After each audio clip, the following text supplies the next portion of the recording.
Be confident, be bold, be authentic, but don't forget to take action. This is Ordinary to Badass, where our stories empower women to step into the spotlight of their own lives and pursue what they're truly passionate about. It's time to step into the arena and become more than just extraordinary. It's time to become a badass with your host, Marie Sonneman.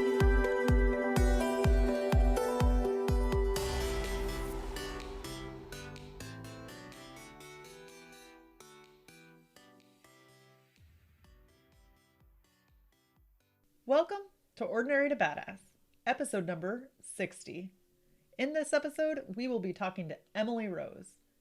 Emily is an author of Break Your Bad Love Habits and an entrepreneur. We talk about committed action versus inspired action, embracing failure, and why you should just start where you are. Stay tuned because I know you're going to love this episode. Welcome to Ordinary to Badass. Whether you're ordinary or you're badass, I'm glad you're here. Today's guest is Emily Rose. Emily, thank you so much for being here. Excited to have you on the show. Thank you, Marie. Excited to be here. So first off, before we go any further, I've got to ask you, do you consider yourself to be ordinary or badass? I would say I'm pretty badass. I love it. Own it. Why do you consider yourself badass? Is when I choose what I'm going to do, I do it and I achieve it. Mm-hmm. Have you always been that way, or was it something like that kind of triggered that in you? I've always been driven. I was actually born with a very strong inclination toward ballet. So even pre-verbally, I was obsessed with ballet. And so my parents helped facilitate that. And so from a very young age, from about 2 or 3 years old, I was like on a mission to be a professional ballet dancer. And so I spent my youth training for that and in San Francisco, and was a pre-professional ballet dancer. And so even just from a very early age, I've been very on purpose and driven. And at the same time, I am by far a starter, not necessarily inherently a finisher. And so the coming to completion, when I do choose something, I think the badass is that I've learned how to complete. I actually took it on as a project. I took on intentionally finishing what I had just started earlier in life. Back in about 2011, I chose to look back at my life and be like, what did I start and not finish? And then one by one, I picked up things and I went and I finished all those things. And then it made me very much more conscious of what I start again in the future. So and so to know that I can do that, even though that's not my inherent skill set, which is definitely to start a million things, I think that's what makes me, Right. So by going back and finishing all those things that you started, did that teach you anything about yourself? Yeah, it really taught me to be cognizant of what I do choose to start. And it taught me that the programming that I got growing up, that I was, bad at finishing or completing. I can't even remember the phrase anymore. It used to be one of my limiting beliefs, and I can't even remember it anymore. I love that. But I got that programming drilled into me growing up, and what it taught me is that it's absolutely not true. I do have a genius at starting things, and I am perfectly capable of finishing them as well. So what would you say to the woman out there who's always starting things and quitting things and doesn't think that she's capable of finishing them? So everything is a choice, and it is wonderful to know your priorities. And so instead of adopting a belief set that potentially disables finishing, instead what you're doing, and just realize that certain things become more of a priority. And if you want, you can prioritize other things that you would like to have completed, such as a book, or perhaps that was one of the things on my list, actually, and I did, and that's what, created that trajectory for me. Because for your listeners, Marie and I met through when I was a book writing and publishing coach for a company, and so we first encountered each other, and and that trajectory happened because I chose to go finish my book, and then eventually was hired by that company. So for the ladies out there, for the listeners out there who do start a lot of things and then get like squirrel, onto other things, and really it's just about following inspiration, right? And I think that is absolutely lovely and wonderful, and it's like play, and it's so fun, and just look at where you want to go. So what is the ultimate result you would like to achieve, and let that be your North Star. I can also go for hours on a concept that I've defined called committed action versus inspired action. And maybe we'll get into that later on, but that's something else that applies here. Okay, awesome. So we've already heard just a little bit about you. Will you share with us a short bio so that the audience can hear and learn more about you? Yeah, so I help burnt out entrepreneurs who are stuck in the grind, or entrepreneurs who've been inundated by the mindset of a grind, and they maybe stop seeing results, or they're on the burnout. Maybe they've lost their sense of purpose, or they're looking for their sense of purpose, or looking for that destination looking for what they are aiming to achieve in their lifetime. I help them reconnect with themselves and get into business, rediscover themselves as flow. So orient themselves towards being in flow in business, so that everything does feel like inspired action, but they're still making their way towards that goal. So that they can live a productive life of ease and abundance and inspiration and motivation. I've also, I have a degree in psychology from Harvard University. I am a best-selling author, and I've coached over 200 to 300 people globally. I'm the founder of Visionary Entrepreneurs United, and where we help entrepreneurs increase their revenue while doing good in the world. Yes. Can you tell us a little bit about your book?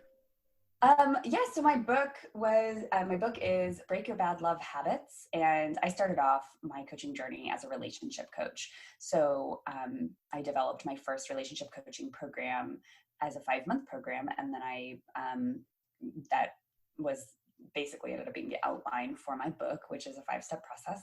And the book, one of the things that happens, I even just was with a client this last weekend on a VIP day.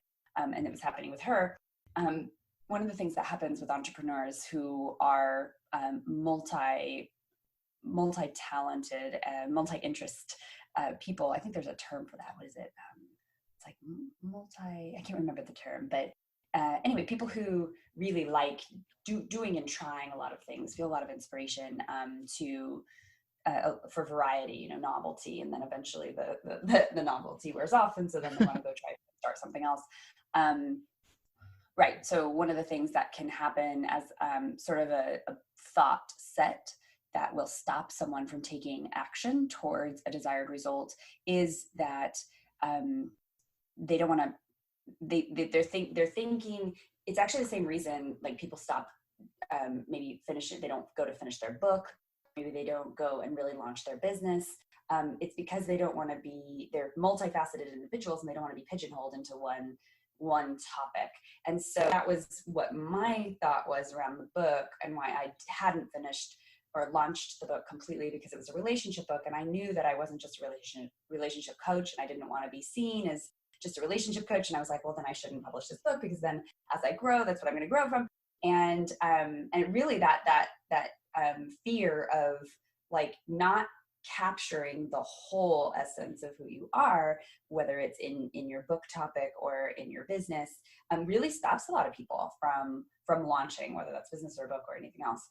And especially for those people who are really multidimensional like that. And so So again, I'm kind of going to angle this towards advice, like don't let that stop you. Just start somewhere, and because you can really always build on top of whatever that momentum gives you. Like that act of launching and seeing something through actually does bring momentum, and you can direct that momentum then to something, to maybe a different topic or a different aspect of one of your facets you want to now bring into the picture.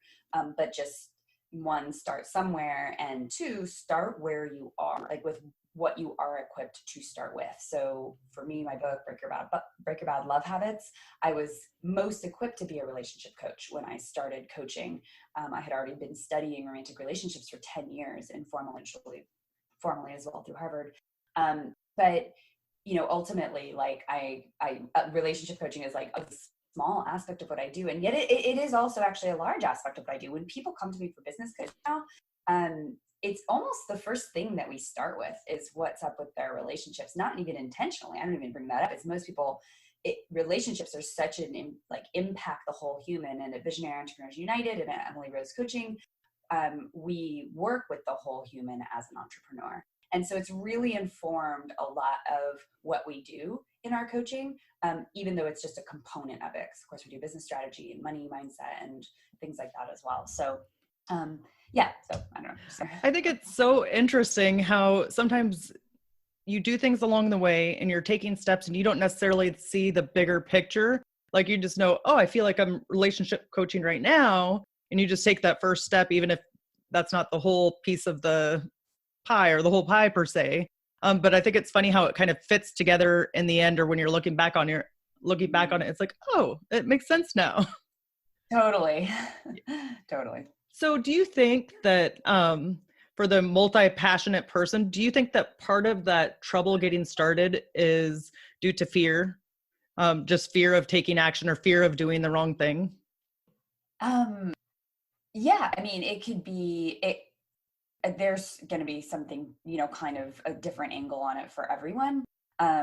Usually if somebody's not getting started, it is some form of fear.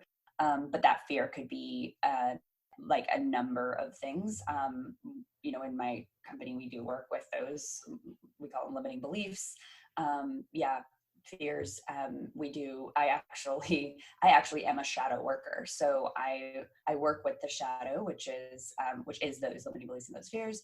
And I kind of guide the person through that to be able to integrate those fears and not have them rule their actions anymore, basically, as opposed to deny them or try to dominate the fear.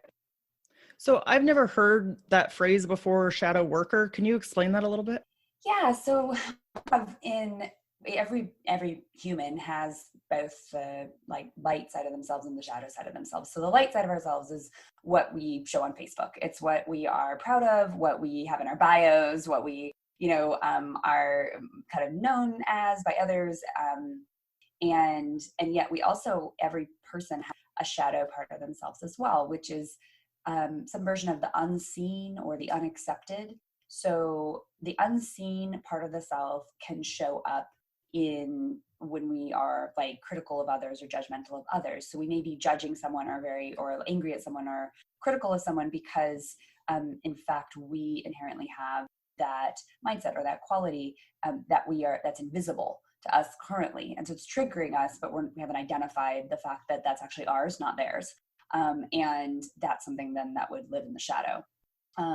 And a shadow worker would start to reveal, right, one's shadow to themselves, so that you can then bring that aspect into the light and integrate it and accept that part of yourself so that you can move forward as a whole, confident, healthy, authentic human in the world.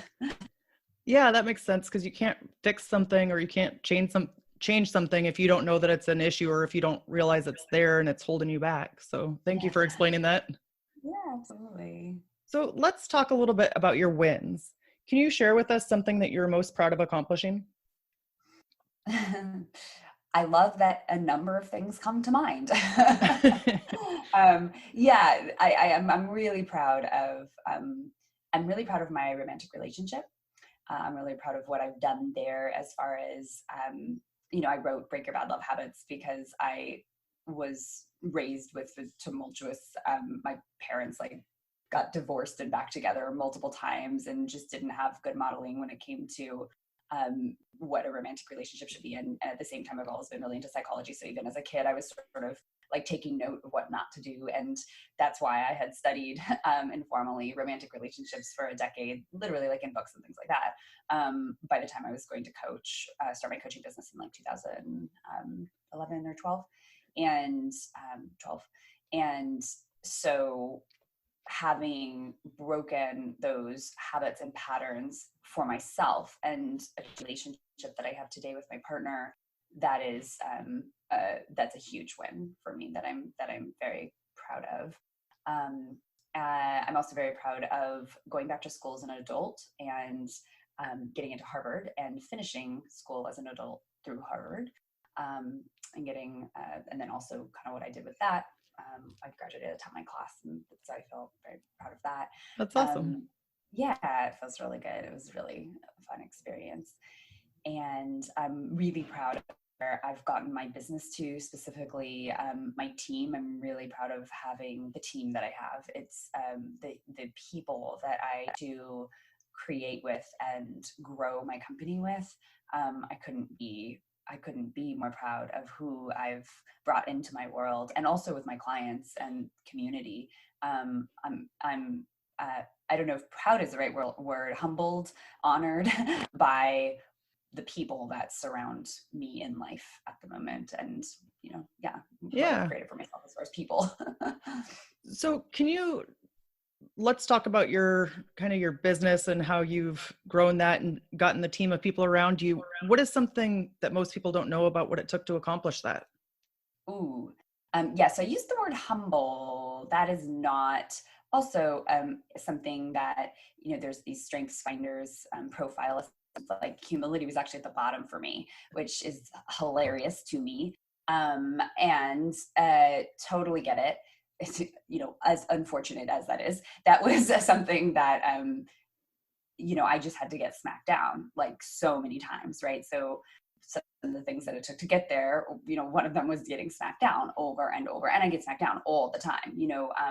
I've embraced, I've not only embraced failing, I love failing. We actually, in part of our company culture, we have a 4-step process for celebrating failures, celebrating and I love the word failure, so I'm not afraid to use it here. So basically, we have a mistake party that we throw. It's a 4-step process. So when somebody makes an epic mistake, you bring it to we bring it to the group and name the mistake, acknowledge the mistake. That's step 1. Step 2 is we throw a dance party. So somebody puts on music, we get up and we just like dance it out, and we all just celebrate the person and the mistake. Step number 3 is the person then shares like what they learned from the mistake. And step number 4 is if anything else needs to be spoken, or we just pause and each person sometimes takes a turn acknowledging that person who made a mistake for the mistake that they made. So this is where I've, taken me to like a whole other level and like completely like, owning mistakes, owning the failures. That's one of the things that, to get where I've gotten to, that has been fully embraced. So just learning how to take smackdowns. Yes. Specifically, I have a mentor who's an incredible, he's a genius. He's a multi-millionaire businessman, multiple businesses that are in the,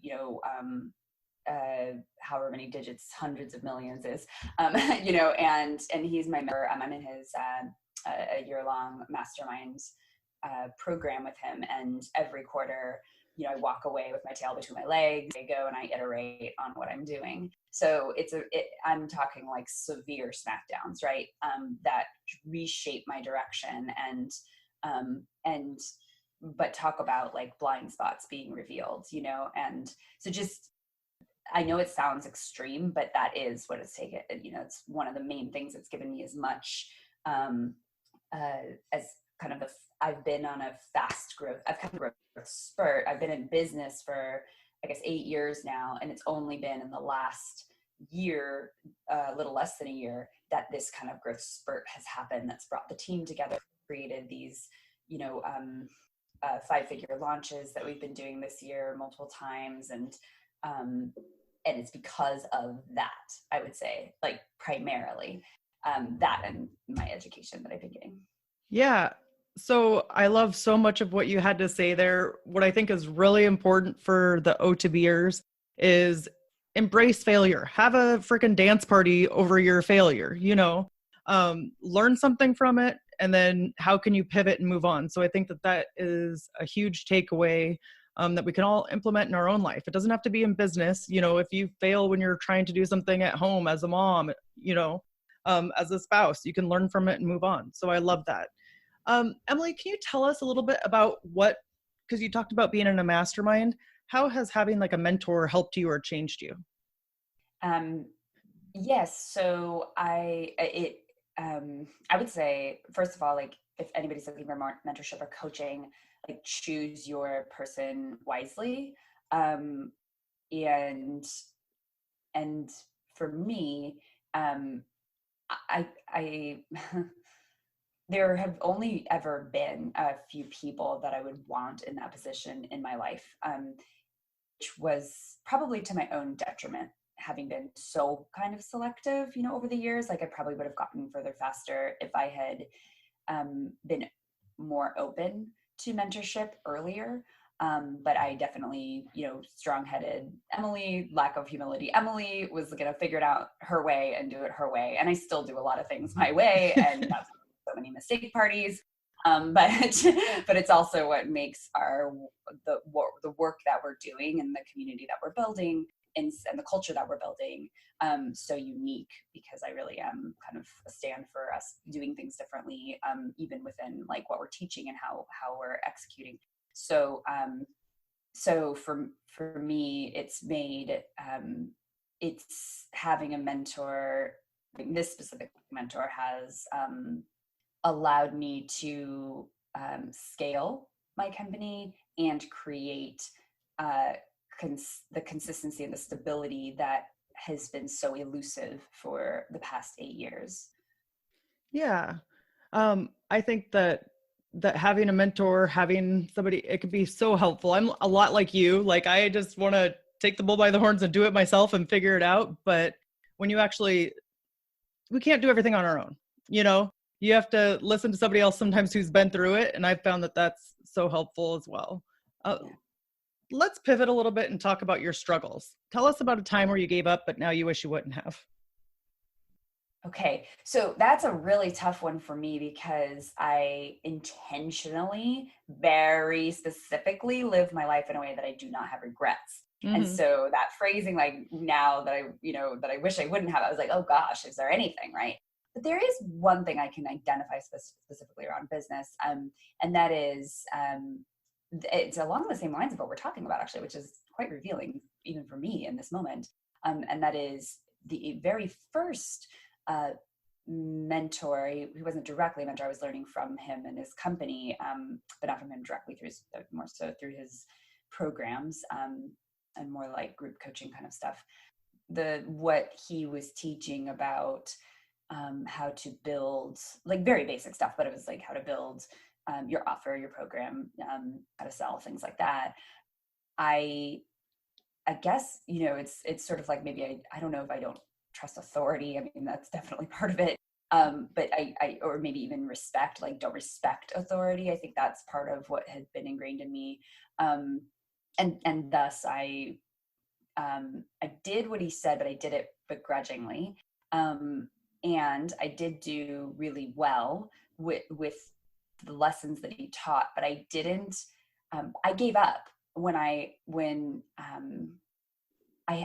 had to. So I guess I don't regret it because so I went through a burnout and depression after my first year and a half of being in business.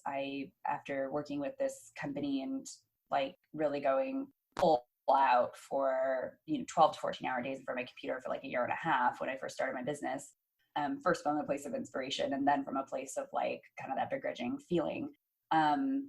I eventually crashed and burned, and I went into a depression for a year and a half, and I gave up my business during that time. And that's when I started working for that writing and publishing company as a coach. And so in a sense, I really did I had to give up my business at that time, just because I was not in a place where I could do anything. And at the same time, if I had been able to not be so maybe dismissive of authority, or not be so strong, like bullheaded in doing things my way, and then perhaps I wouldn't have been so negatively impacted when things didn't work out. Perhaps I would have, I definitely would have been more in a creator or ownership, taking responsibility for myself sort of mindset, if I had been more open to mentorship at that age and in that era of my life. And then when things didn't work out, I would have been able to have a different maybe response to that versus just straight up depression. So yeah, so I would say that would be it, is maybe not have, there's a concept that I use in my coaching called the DDT. It's the dreaded drama triangle. It comes from the book, The Power of TED, which is an amazing book. TED stands for the Empowerment Dynamic. And I see that I had put this mentor in a place of, he was basically I initially thought of him as like my rescuer. And then eventually he was my persecutor, but that makes me the victim in both circumstances. And so while I was learning from him, it was highly educational, and I was really excited at first, but eventually I had that little rebel inside of me come up, and and I just I was in a different mindset, an unproductive, disempowering mindset, even from almost the get-go in working with this company's material. And so to answer your question, that would be something that I gave up. And it's not that I hadn't, but it's definitely that if I hadn't, or if I had been engaging with the material differently from a creator mindset, then I think things would have wound up differently. I know I wasn't able to answer your question directly, because I really don't live a life where I regret anything necessarily, but yeah. Well, perhaps can you talk to that a little bit? Like why you don't live a life of regret? I think it's easy to kind of get sucked into all of your regrets or your failures or whatever. But sometimes just accepting how it is, I know, can help. What is your perspective on regret? Yeah. Great question. Let's see, in 2008, I had an experience, I guess, like an aha, we can call it an aha moment. It was a little deeper than that, but had an experience where I was confronted with my own death, and not physically, but basically spiritually. It was I had pretty much the equivalent of a near-death experience. But not physically. It just happened. It just happened to happen, like in my psyche and in my spiritual, I guess, in my spiritual experience. I was just kind of slammed with it in a moment, and all of a sudden, I just had this like sense of my mortality. And I was this was 2008, so I was 25 years old, and I since then I have walked with death by my side. So I intentionally I'm consistently evaluating my life as if I only had a certain time left on earth. So if I check in on that. I did it I lived like that every day for the next few years after that thing happened in 2008. And now it's something I just make sure to check in on is, if I was going to die in 2 weeks, what would I do right now? And if I was going to die in 2 months, if I was going to die in 2 years, and I just like check in on that and let that guide me. And by doing that, I make sure that the decisions I'm making and as long as I'm doing it from a place of presence. So that's the other component of this, is that getting really present to life in this moment, because this is the moment that is actually real, and it's actually everything. It's the only thing we have. Everything else lives in the head. The future, ideas of the future are just imaginings, and the past has already happened, and it's just memories. And the only thing that really exists is right now. And so by getting really present right now, and looking at life like this place right here, right now, is true for you? Is this a true expression, of what you want right now? And if I live my life so that I can say yes, if I ask myself the question, if I was, if I had 2 years left to live, is this what I would be doing? I must say yes. And if I don't, then, like, well, no, actually I'd be doing this other thing, then I go do that other thing. I think that's a great point, and it definitely helps you maybe from not going down the rabbit hole too far. So you don't just keep living a life or doing things that aren't important. You turn around 5 years later and like, why did I just waste, 5 years of my life? So yeah.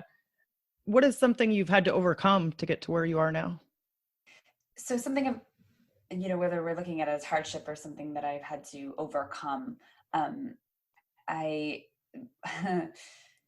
so through this depression, I went into depression for a year and a half, and I worked for a company, writing and publishing company, and I coached over 150 people during that time. And I was walking these people over the course of that year, like through a process, or through a system rather, of getting their books from basically no idea, maybe a hint of an idea, through to publishing and launching and becoming Amazon bestsellers in 90 days.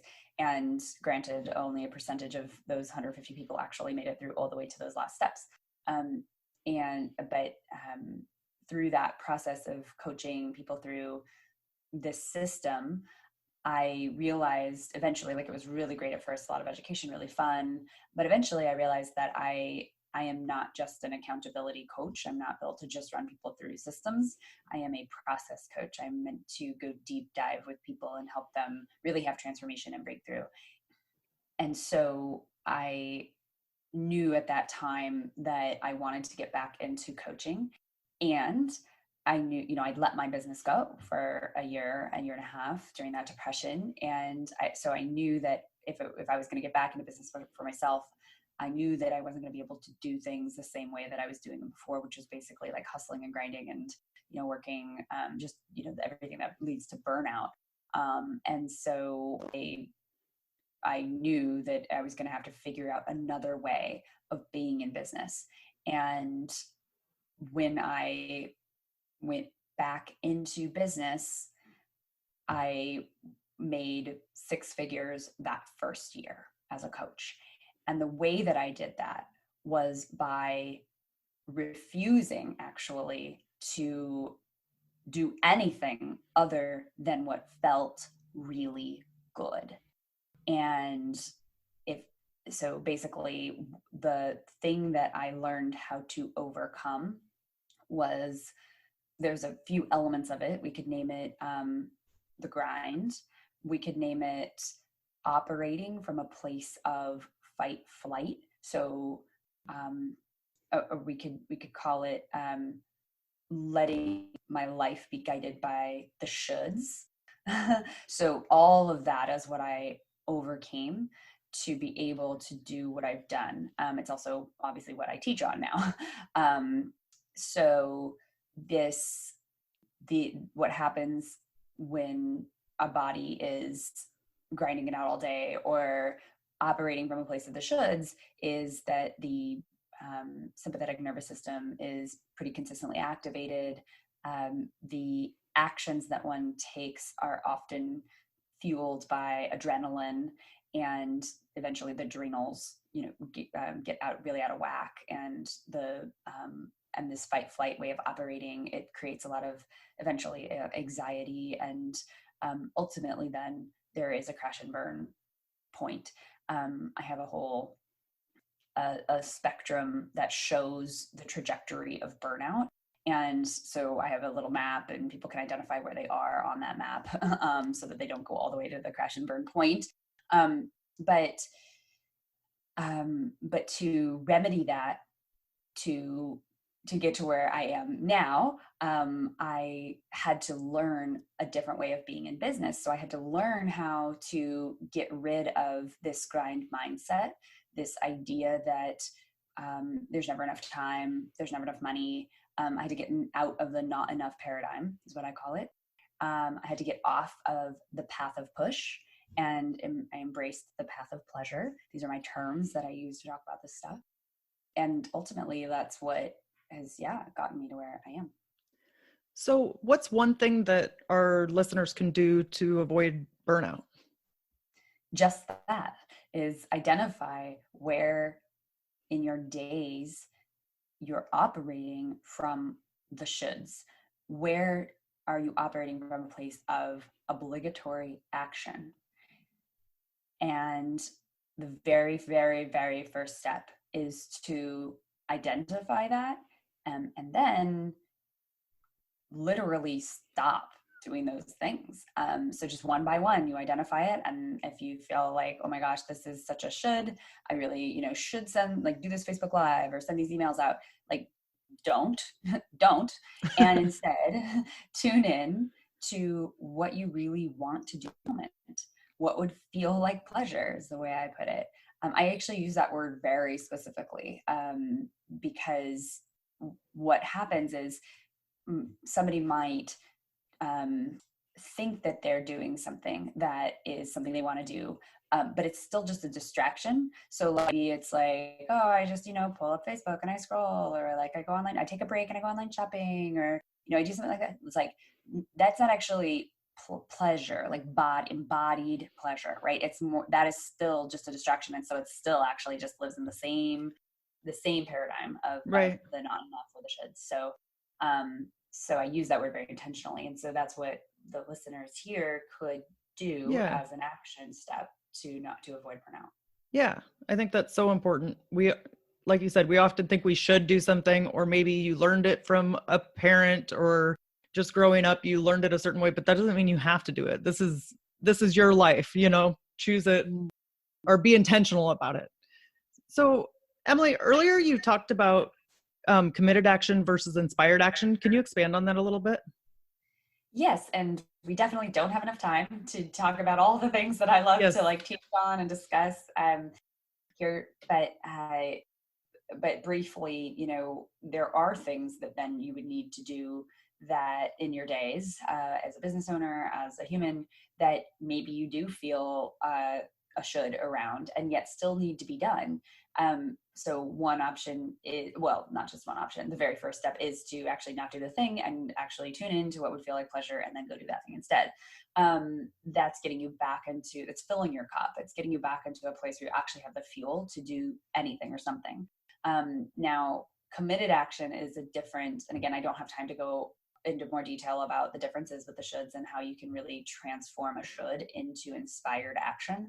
But outside the realm of inspired action or those obligatory actions lives committed action. And committed action actually is action that happens that is integrated with the identity. So your identity, like if you have an identity of, let's say you're a mom. As a mom, you do certain things and you don't even think about it. You don't do them because you're inspired to do them. You don't do them and they don't feel like shoulds. You just do them because it's part of what you do as a mom, right? If you're a person with, good dental health, like you brush your teeth probably, like, morning, nighttime, like you just do it. It's not a grind. It's not something you feel inspired to do. You just do it. And so committed action committed action is part of one's identity. And so I use Harvard as an example. I ended up, I went back to school as an adult and I ended up going through Harvard to finish school for 5 years. And I did it while growing my business, and never did I had to spend 2 to 3 days a week, literally full days, 2 to 3 full days a week on my classwork, on my homework, things like that.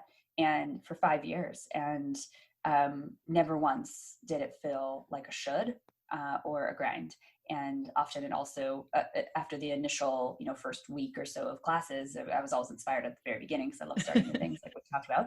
And so eventually the inspiration to do it was also gone, but it wasn't, it didn't matter. Like it wasn't a choice. It's almost not even a choice. This is what I'm talking about. Committed action lives outside the space of letting emotions dictate what you do, lives outside of the spin of choice. Like what the choice is that initially the choice that eventually became the identity is that I'm a Harvard cum laude graduate.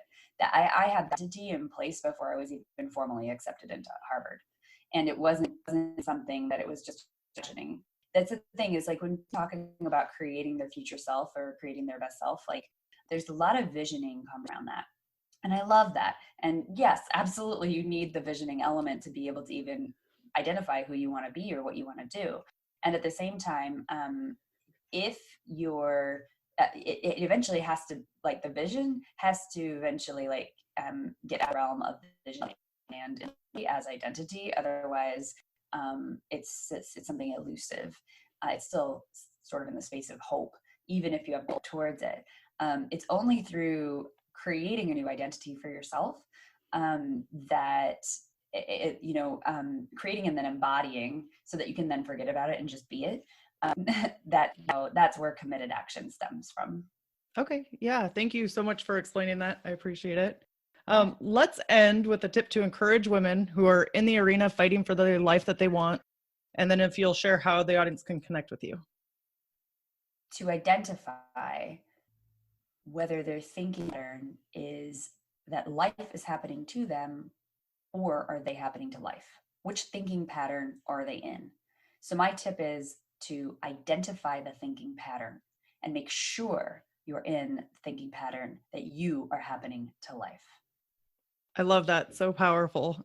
Thank you so much. Emily, how can we connect with you? Wonderful. Yes, please come to Visionary Entrepreneurs United on Facebook. We have a Facebook group, Visionary Entrepreneurs United, and you can absolutely connect with me inside of my very rich, beautiful community, Visionary Entrepreneurs United. Okay. Thank you so much, Emily. You have been a total badass, and I've enjoyed hearing your story. Thank you so much for having me, Marie. This has been really fun. And with that, we'll end our show. To all the badass women out there staying in the arena, wherever you are, whatever you are doing, own it and get after it.